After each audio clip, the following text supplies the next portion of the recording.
Hi everyone, welcome to the Horror Hut. My name is Alan J.D. McNeil. I'm an author from Scotland. Yes, we are talking about Ballad of Lucy Sands.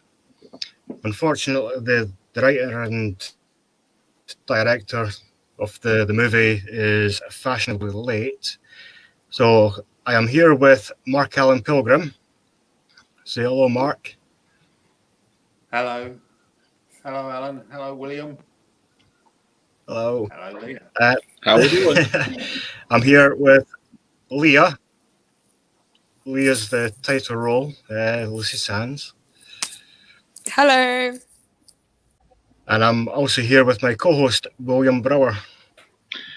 Good evening, good afternoon, and good morning, everyone from around the world, from Florida. Okay, I want to start off by wishing everyone here and everyone watching a very happy new year. And I hope it's better for you than what it was last year. Well, we can always hope on that one, that's for sure. I mean, luckily the new year's off to a good start. Sound. Hi, guys. So, good evening, Steve.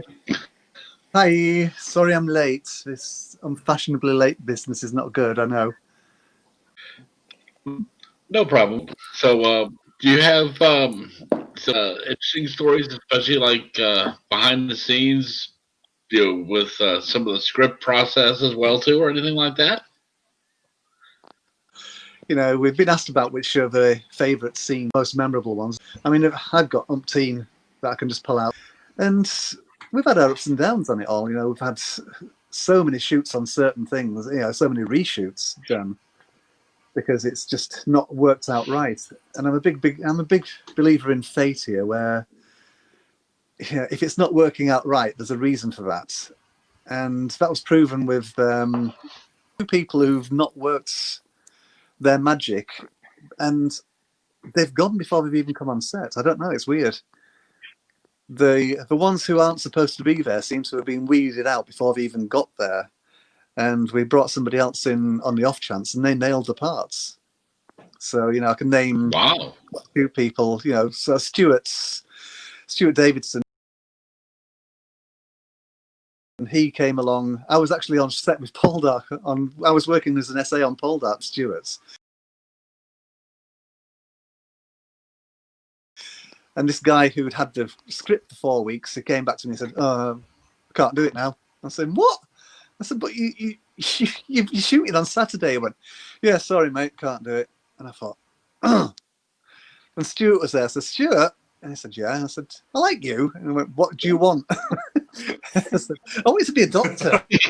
You'd be a perfect doctor for us. I said, what? And he said, I'm not an actor. He said, I just do SA work. I said, but you could be a doctor. And everybody around him was going, what? You're turning down a main part of a doctor who's got longevity in the film? He said, you're stupid, take it. So he went, oh, all right, then I'll take it. So I was working in Calne at that point, which was just outside, between Bristol and London on the M4. And I thought, right, I've got to re-script this, because this guy's totally different to the guy I was going to script. So I've got to re-script it so we'll get him in and make it work for him. So I spoke to production on Poldark were great, and I said, I'm sleeping overnight in the van. I need some internet. Can you help me out? And he said, yeah. What do you need? I said, well, I need to script Stuart in. I said, what's going on? So I told them, and they laughed and said, oh, God. Yeah, all right, welcome to our world. Off you go then. And I couldn't get on the internet, so I had to drive home that night, which was 2.5 hours down into Devon. So as soon as that was about 7 o'clock, we wrapped. Couldn't get on, so about 8 o'clock, I flew back home, got there for 10:30, had a bite to eat, stayed up till 3, slept an hour, jumped back in the van, got back on set for 7:30 for Poldark, and gave Stuart his script and said, here's your script. He said, when did you do that? I said, last night. And, are you mad? I said, yeah, I think so. And so in between us filming Poldark, he was learning his script for the weekend. But Stuart's been quite funny, because he appeared on, what was it now, the Profumo Affair one, Trials of Christine Keeler. And he had a couple of lines in that one, so he was quite featured in it. And he was, in between all of it, he was actually sitting there looking at the notes, looking at our script. So he was revising our script whilst actually being on the set of Christine Keeler. And everybody who was watching him must have been thought, well, you're only saying, all stand. Why do you need to swat up so much of that kind of just those 2 lines?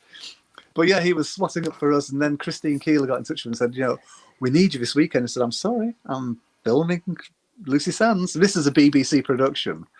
So they had to reschedule Christine Keeler's filming because of us for about 3 days. It's brilliant. So yeah, there's been some quite funny moments. It's like if the people aren't right for the part, they get weeded out by themselves for some weird reason. They just can't do it for some reason or another. And the person who comes in to replace them is the right person. It's so strange. Yeah. Okay. It was a stroke of luck him coming when he did, that's for sure. So, yeah.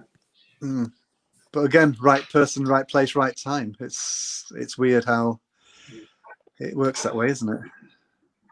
Yeah, it's the joy of serendipity. It's an odd one.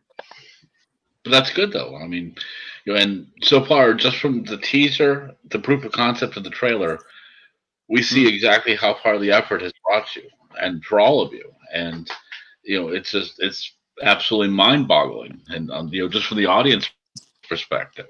So, without a doubt, yeah, it does. Right off the bat, your formula, your dynamics, and the casting alone are already shaping up to something much more phenomenal.